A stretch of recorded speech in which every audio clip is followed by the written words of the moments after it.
नमस्कार फ्रेंड्स, जब तक सूरज चांद रहेगा अटल जी आपका नाम रहेगा। अटल बिहारी वाजपेयी की आज 100वीं जन्म जयंती है। इंडिया टीवी ऑनलाइन याद कर रही है और उनको श्रद्धा सुमन अर्पित कर रही है। फ्रेंड्स, अटल बिहारी वाजपेयी भारत के पूर्व प्रधानमंत्री और भारत मां की ओर रत्न। खासकर कहा जाए तो युवाओं के सपनों को पूरा करने में उन्होंने भारत की एक बुनियाद रखी, जो आज भारत विकासशील से विकसित की तरफ बढ़ता चला जा रहा है। आज भारत 5वीं इकोनॉमी है, आने वाले दिनों में तीसरी होगी और पहली भी होगी। भारतवर्ष में अटल बिहारी वाजपेयी का योगदान बहुत बड़ा है। भारत मां की ओलाल जब परमाणु विस्फोट उस समय के वर्तमान राष्ट्रपति डॉक्टर एपीजे कलाम के साथ मिलकर किया था, तो उन्होंने कहा था बुद्ध मुस्कुरा रहे हैं। मतलब कि भगवान बुद्ध शांति के भी संवाहक हैं और शक्ति के भी प्रचारक हैं। तो भगवान बुद्ध के साथ उन्होंने परमाणु विस्फोट को जोड़ा और भारत की सभ्यता और संस्कृति को विश्व पटल पर रखा। बहुत बड़े बड़े कार्यक्रम पूरी दुनिया में किए जा रहे हैं अटल बिहारी वाजपेयी जी के इस जन्म जयंती पर। जमशेदपुर में भी, झारखंड में भी बड़े कार्यक्रम हुए। अटल बिहारी वाजपेयी जी को याद किया गया, जहां पर जमशेदपुर के सांसद विद्युत परण महतो, विकसित भारत का सपना देखने वाला पहला प्रधानमंत्री, जो देश में पूरी दुनिया में भारत का एक वर्चस्व स्थापित किया परमाणु के क्षेत्र में। ऐसे तो मैं कहूं कि औद्योगिक नीति को लेकर नेहरू जी ने जो परिकल्पना की थी भारत का, वो परिकल्पना को पूर्ण करने का काम और उस परिकल्पना को आगे बढ़ाने का काम अटल बिहारी वाजपेयी भारत के पूर्व प्रधानमंत्री ने किया। आज उसी बुनियाद को लेकर भारत के वर्तमान प्रधानमंत्री नरेंद्र मोदी जी ने उस सपने को लेकर चले हैं और देश को विकासशील से विकसित भारत की तरफ बढ़ते चले जा रहे हैं। आज भारत 5वें नंबर की अर्थव्यवस्था है और तीसरे नंबर पे पहुंचने जा रही है, कारण कि भारत के पूर्व प्रधानमंत्रियों ने बहुत योगदान किया। उसमें नेहरू जी, इंदिरा जी, अटल बिहारी वाजपेयी जी और वर्तमान के प्रधानमंत्री नरेंद्र मोदी जी का बहुत बड़ा योगदान है। फ्रेंड्स, अटल बिहारी वाजपेयी अपने आप में इतने बड़े व्यक्तित्व के धनी, जिनका 100 वर्ष आज हम पूरा कर रहे हैं, उनकी जन्म शती मना रहे हैं। पूरे देश में युवाओं के एक रोल मॉडल भी थे और इनका पक्ष और विपक्ष से मतलब नहीं था, भारतवर्ष से मतलब था। भारतवर्ष विकसित हो, भारत के युवाओं के सपने पूरा हो, वाजपेयी जी का सपना था। शिक्षा विस्तार के क्षेत्र में सक्रिय भूमिका निभाने वाले सर, अभी हमारे बीच आप उपस्थित हुए, हम लोग का अपने मनोबल बढ़ाए।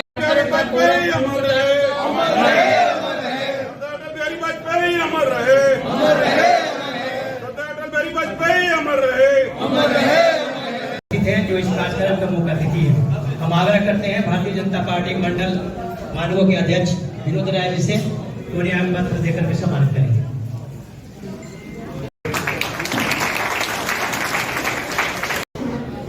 उपाध्यक्ष मानव मंडल कृपया यहाँ मंच के पास आए और हमारे मंदिर समिति के अध्यक्ष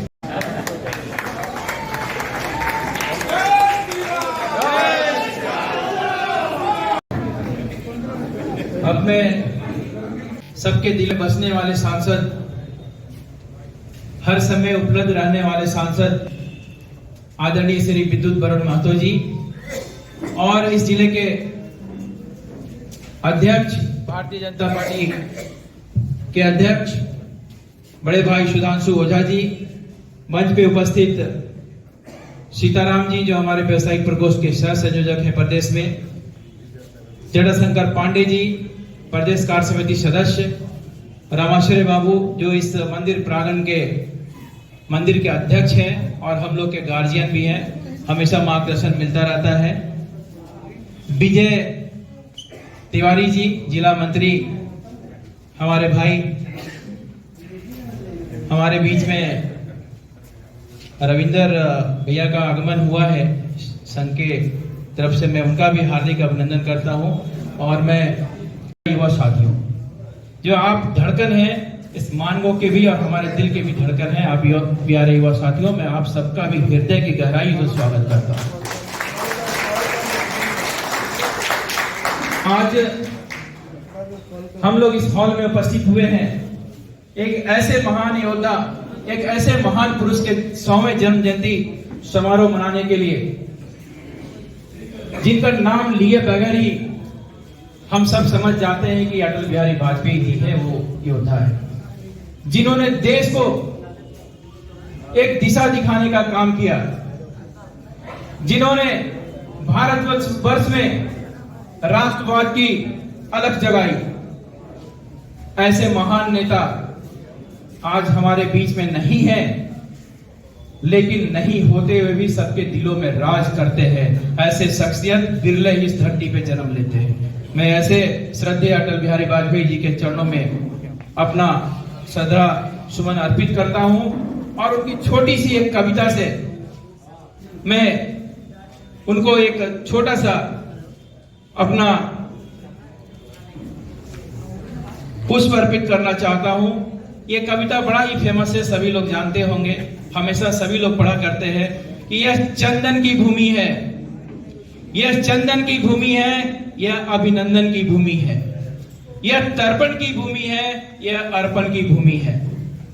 इस कविता 4 लाइन की कविता में सभी कुछ छुपा हुआ है। अगर इसके गहराई में जाएंगे हम तो हमें पता चलेगा कि इस 4 लाइन की कविता में जो आदमी, जो भारतवर्ष का जो सभी गुण है इस 4 लाइन की कविता में छुपा हुआ है। हमें ऐसे महापुरुष को याद करते हुए और उनका जन्म जयंती मनाते हुए बड़ा ही हर्ष हो रहा है। और आज इस मानगो के ऐतिहासिक हनुमान मंदिर में इस जन्म जयंती समारोह का आयोजन किया गया। मैं मंदिर कमेटी के भी सभी अध्यक्ष और सभी कमेटी के सदस्यों को भी आभार व्यक्त करता हूं कि आप लोगों ने इस जन्म जयंती समारोह के लिए इस प्रांगण को आप लोगों ने दिया है कि हम लोग यहाँ पे जन्म जयंती समारोह मनाएं। मैं आपको हृदय से आभार व्यक्त करता हूं कि आपने इस जन्म जयंती समारोह मनाने के लिए जो हम लोगों को जो अपनी इच्छा और जो आपने आदेश दिया और आपने जो हमें समर्थन दिया, इसके लिए बहुत बहुत आभार। भारत रत्न से सुशोभित प्रखर वक्ता, अजस्वी वक्ता, परम आदरणीय अटल बिहारी वाजपेयी जी का जन्म जयंती पर उपस्थित हैं।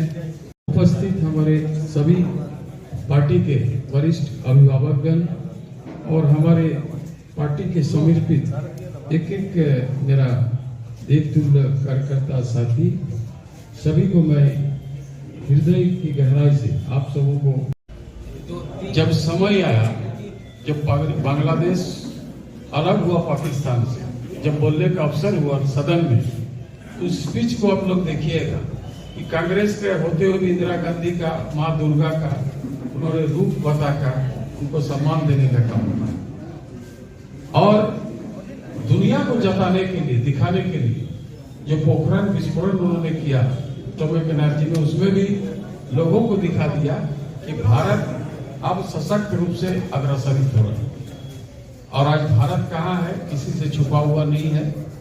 उन्होंने ये भी कहा, जब मात्र बीजेपी का 2 सदस्य रहा पार्लियामेंट में, तो उधर से जब इधर से बोलने का खड़ा होते थे तो सुषमा स्वराज जी कहा करते थे, खूब वो लोग हंसी मजाक करते थे, तिरस्कार करते थे, तो वाजपेयी जी खड़ा होकर बोले थे, एक दिन वो दिन आएगा कि 13वीं संख्या ऐसा हो जाएगा कि विपक्ष में बैठने का लायक नहीं है। सही में 2019 में ऐसा परिस्थिति आया, विपक्ष का नेता कौन होगा उतना आंकड़ा ही नहीं था, कौन बनेगा, तो ऐसा परिस्थिति आ गया है।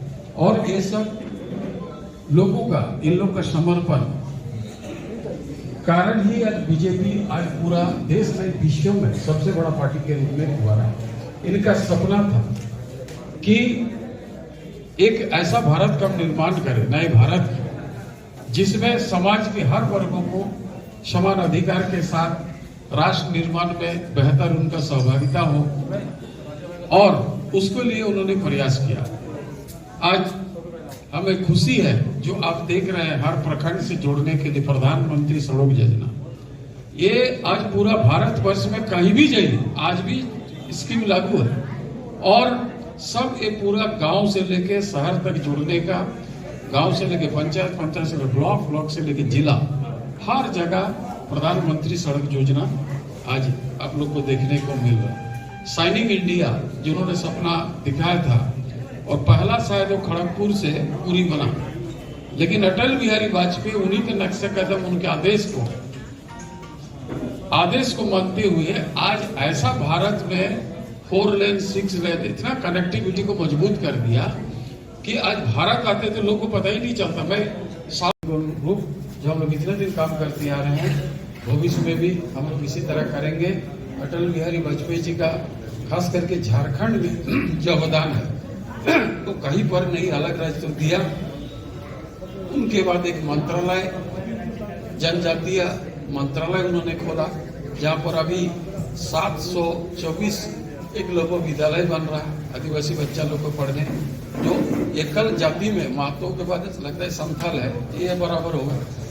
तो संथाल समाज का जो और चिकी भाषा, वो समाज के संविधान के 8वीं अनुसूची में उसको शामिल किए और आज भाषा को मान्यता मिला। ये अटल बिहारी वाजपेयी जी का ही देन है, भारतीय जनता पार्टी का ही देन है। तो हम लोग तो हमेशा यहाँ के आदिवासी, मूल निवासी या दलित, पिछड़े, ये जो भी लोग हैं, आर्थिक रूप से जो कमजोर लोग हैं, भारतीय जनता पार्टी हमेशा, चाहे वो किसी भी जाति से संबंध करते हो, हम लोग समाज के हर वर्ग को लेकर चलने वाला भारतीय जनता पार्टी है। भविष्य में भी इसी तरह हर चुनौती को सामना करते हुए भारतीय जनता पार्टी को बुलंद झंडा के साथ गढ़ना है और हर चीज के खिलाफ फतेह करना है। इन्हीं शुभकामनाओं के साथ पुनः इस महान पुरुष को श्रद्धा से समर्पित करते हैं और अपना वक्तव्य समाप्त करता हूँ। जय हिंद, भारत माता की जय, धन्यवाद। भारत रत्न स्वर्गीय अटल बिहारी वाजपेयी जी का जन्म शताब्दी है और अटल बिहारी वाजपेयी जी अजात शत्रु थे भारत की राजनीति में। उनका जन्म 25 दिसंबर 1920 को हुआ। वाजपेयी जी प्रधानमंत्री 3 बार बने, देश को विकास के शिखर पर ले गए। आज हम लोग उनके जन्म जयंती शताब्दी समारोह में उनको भावभीनी श्रद्धांजलि अर्पित करते हैं और ऐसा ही नहीं, पूरा विश्वास है पूरा देश उनके रास्ते पर चल करके भारत को परम वैभव को पहुँचाएगा और भारत जो है विश्व का एक महाशक्ति बनेगा, जो हमारा मोदी जी का सपना 2047 का है। बहुत बहुत इस शताब्दी समारोह में क्या युवाओं को संदेश देना चाहेंगे? इस शताब्दी समारोह में हम लोग सबको हर वर्ग, हर समाज, हर गांव, हर घर में जाकर के वाजपेयी की नीति को, सिद्धांत को समझाना है कि वाजपेयी के रास्ते पर चल करके ही भारत जो है विश्व में 1 नंबर शक्ति बन सकता है और भारतीय जनता पार्टी और वाजपेयी जी के मार्गदर्शन में ही हम माने विश्व का 1 नंबर भारत बनेगा, ऐसा हम लोग को विश्वास है। और हम लोग का पूरा साल गांव-गांव, घर-घर जाकर के उनके सिद्धांतों को समझाने का प्रोग्राम बना है। जी, आप एक भारतीय जनता पार्टी के वरिष्ठ नेता हैं और बड़े शिक्षाविद हैं। खासकर शिक्षा के क्षेत्र में आपका काम झारखंड में सबसे ज्यादा अनुकरणीय है, अतुलनीय है।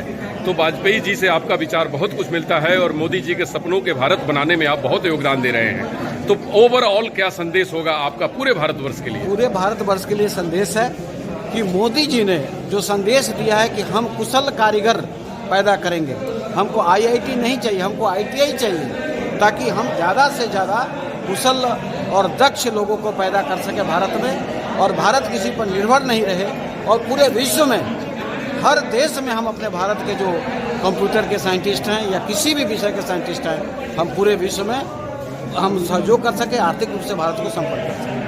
बहुत बहुत धन्यवाद। Thank you sir.